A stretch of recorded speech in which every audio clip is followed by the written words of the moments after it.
안녕하세요. 반갑습니다. 요길입니다. 오늘도 일본 소설책을 한 권 가지고 왔습니다. 제목이 목요일에는 코코아를 이라는 단편 소설집입니다. 제목만큼이나 아주 달콤 쌉쌀한 이야기들을 담고 있는 책이라고 이야기할 수 있겠습니다. 이틀에 걸쳐서 저는 이 책을 읽었는데요. 읽는 내내 정말 소소한 행복을 느꼈던 것 같습니다.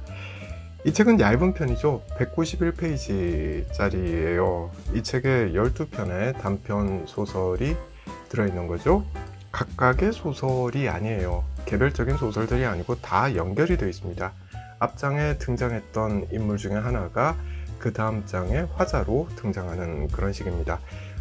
그러니까 12편을 다 읽고 나면 이게 마치 각각의 등장인물들이 모두 다 연결되어 있는 듯한 그런 느낌을 받게 되는 거죠.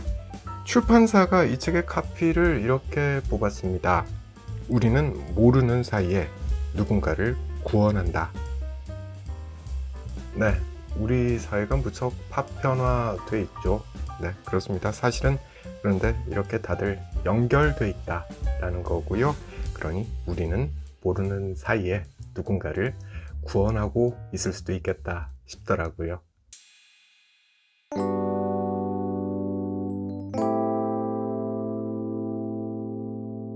자, 먼저 이 책의 작가와 책 소개를 짧게 해보도록 하겠습니다. 이 책의 작가는 아오야마 미치코 씨인데 1970년생입니다. 대학을 졸업하고 나서 시드니로 워킹 홀리데이를 하러 떠났고요.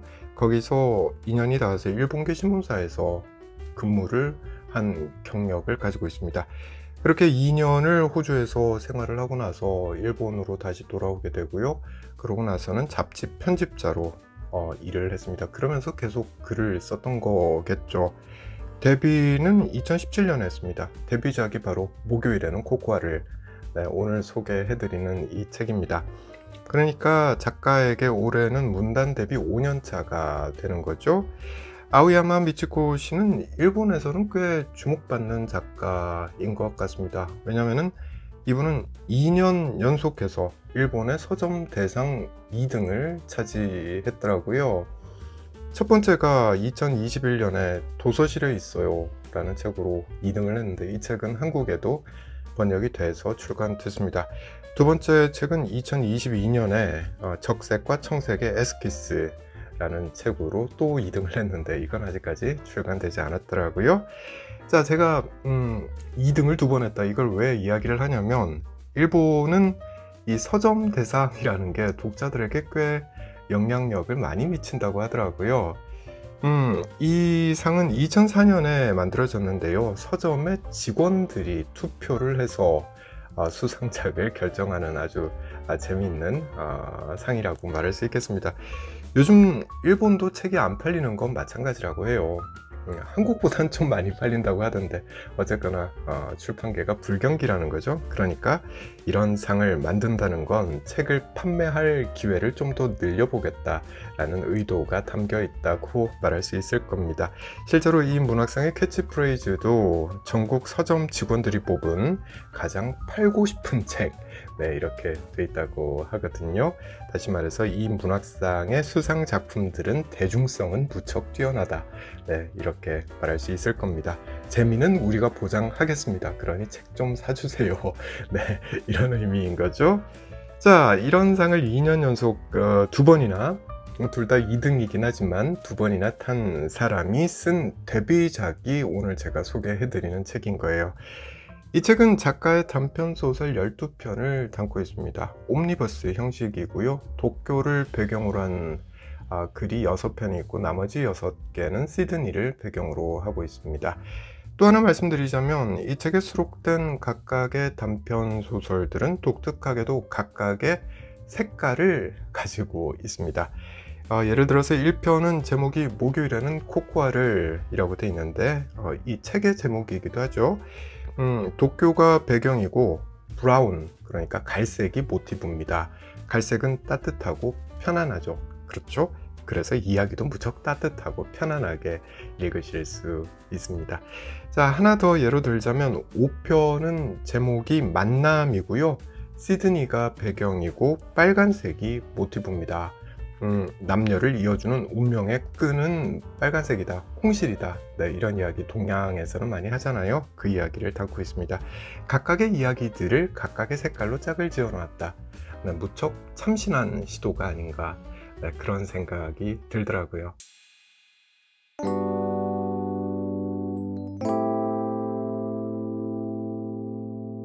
각각의 소설이 워낙에 짧습니다. 초단편 소설이라고 말을 해도 될 거예요. 그래서 뭔 말을 하든지 간에 스포일러가 될 수 있을 것 같아서 좀 조심스럽긴 한데요. 어쨌든 좀 조심조심 이야기를 해보도록 하겠습니다. 1편의 제목이 앞서 말씀드렸지만 목요일에는 코코아를 이고요. 이 작품은 도쿄의 어느 아주 조용한 주택가 구석에 있는 카페가 배경입니다. 카페 이름이 마블 카페입니다. 여기에 20대 초반의 남녀가 등장하는데요. 남자는 카페 점원입니다. 그리고 여자는 손님인데 남자가 여자를 짝사랑하는, 네, 그런 모습을 보여주는 게 이야기의 시작이죠. 이 책을 읽으면서 제가 무척 좋아하게 된 문장이 하나가 있습니다. 좋아하는 자리에 앉는 것만으로도 힘이 날 때가 있다. 네, 이 문장인데요. 이 문장은 이 책의 12편의 소설 중에서 3편의 글에서 등장하더라고요. 그 첫 번째가 1편인 거죠. 목요일에는 코코아를. 이 단편 소설에 좋아하는 자리에 앉는 것만으로도 힘이 날 때가 있다. 이 문장이 처음으로 등장합니다. 이런 거예요. 여자가 무척 힘든 하루를 보내고 카페로 들어옵니다. 설명을 좀 보태자면 여긴 한 6개월 전부터 이 여자가 다니기 시작한 카페예요. 일이 바빠서 한 주에 한 번밖에 못 오고요. 그날이 목요일입니다. 일이 끝나자마자 3시쯤에 이 카페로 들어섭니다. 그러고는 한 3시간 정도 앉았다가 가는 거죠. 이곳은 여자에게 쉬어가는 곳이다 라는 걸 알 수가 있는 거예요. 6개월째 시간 날 때마다 들리는 카페. 네, 이 정도 되면 이 여자는 이 카페를 나만의 공간이다, 네, 이렇게 간주하고 있다는 걸 추측할 수가 있죠. 아마 이유가 있을 겁니다.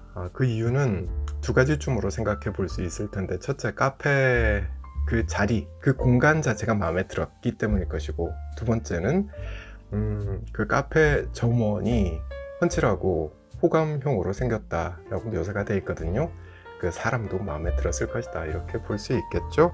자, 먼저 공간 이야기를 좀 해보겠습니다. 여기는 앞서 말했지만 동네 카페죠.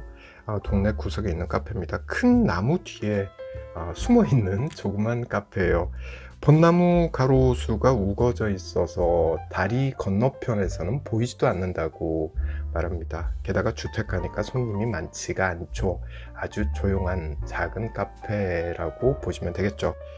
이런 공간은 여러 면에서 대형 카페 체인들과 차이가 납니다. 그렇죠. 예를 들어서 스타벅스 같은 곳과 비교를 해볼 수 있을 텐데, 다 아시죠? 그 분위기, 시끌벅적한 그 분위기. 그럼 백색 소음을 좋아하시는 분들도 계시겠지만, 저는 진짜 질색입니다. 이 체인점이잖아요, 스타벅스 같은 카페들. 그러니까 운영 매뉴얼이 다 있습니다. 종업원이 손님을 대하는 태도가 다 매뉴얼을 따르죠. 들어갈 때, 카페에 들어갈 때 듣게 되는 그 형식적인 인사 기억나시죠? 마치 합창을 하듯 사람들이 무표정한 얼굴로 손님을 대합니다. 어느 스타벅스를 가나 맛이 다 똑같죠. 이것도 진짜 신기한데, 그건 계량화, 균일화, 정량화의 결과일 겁니다. 이 단어들 들으시면서 떠오른 단어가 아마도 있으실 겁니다. 산업화가 바로 이렇죠. 대량 생산, 대량 판매를 위해서 계량화, 균일화, 정량화 이런 거를 하잖아요.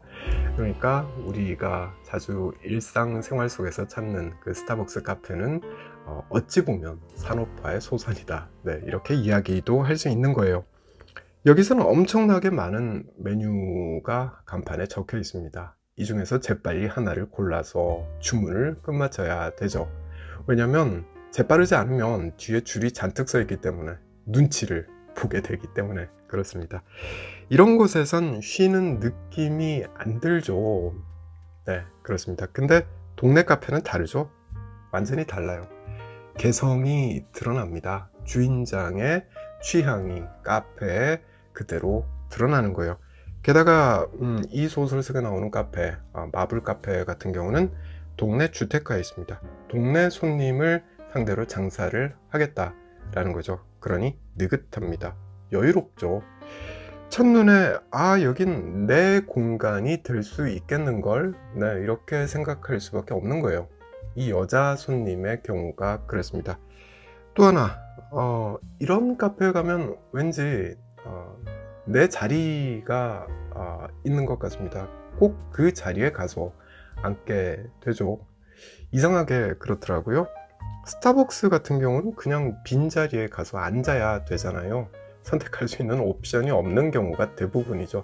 자리가 비면 아유 감사합니다 하면서 가서 앉아야 되는 거잖아요. 근데 동네 카페는 다르죠. 내가 좋아하는 자리가 있다라는 거예요.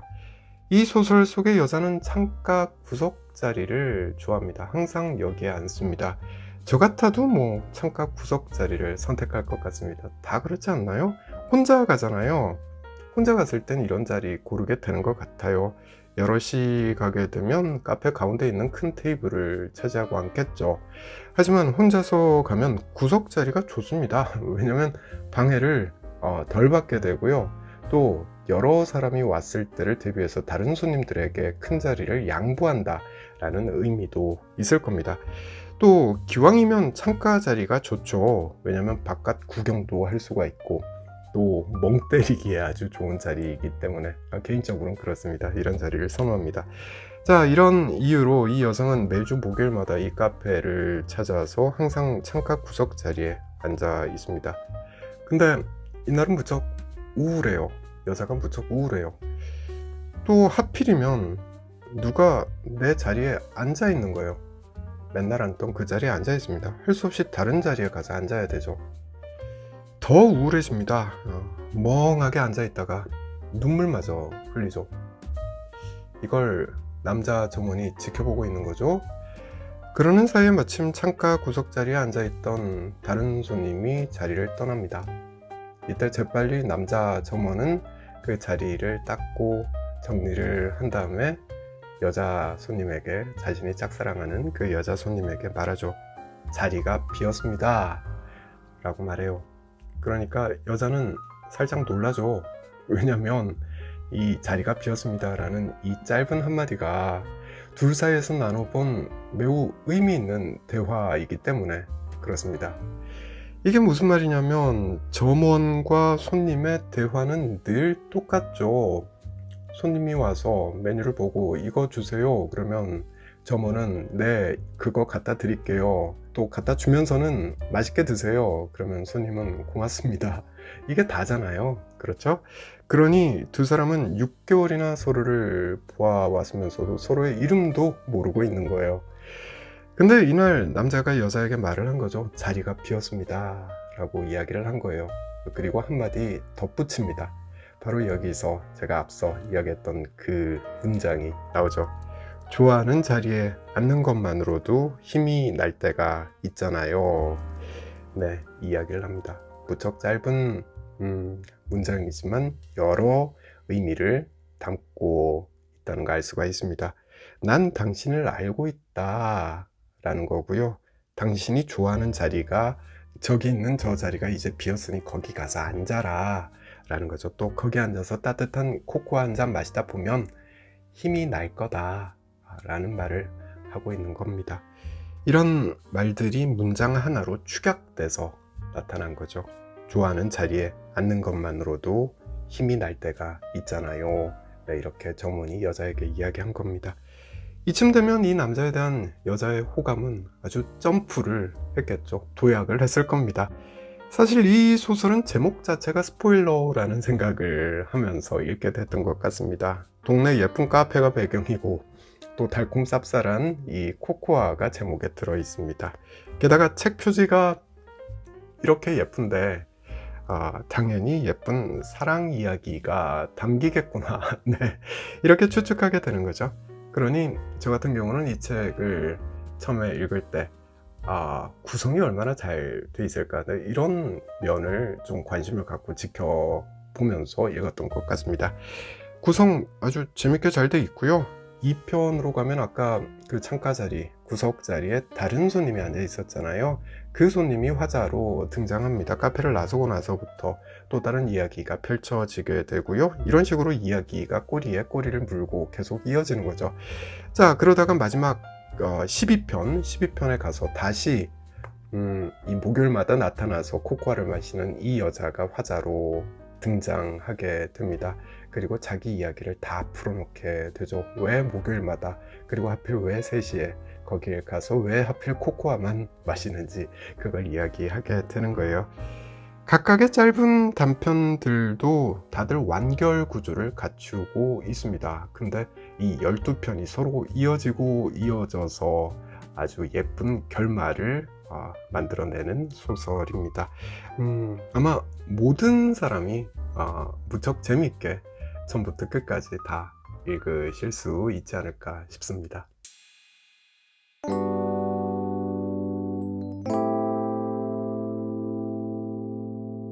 오늘 이 책 무척 따뜻한 소설입니다. 작가가 참 따뜻한 사람일 것 같다, 네, 이런 생각까지 들더라고요. 이 책을 번역한 분이 권남희 씨입니다. 옴기니의 글에서 이렇게 이야기하고 있어요.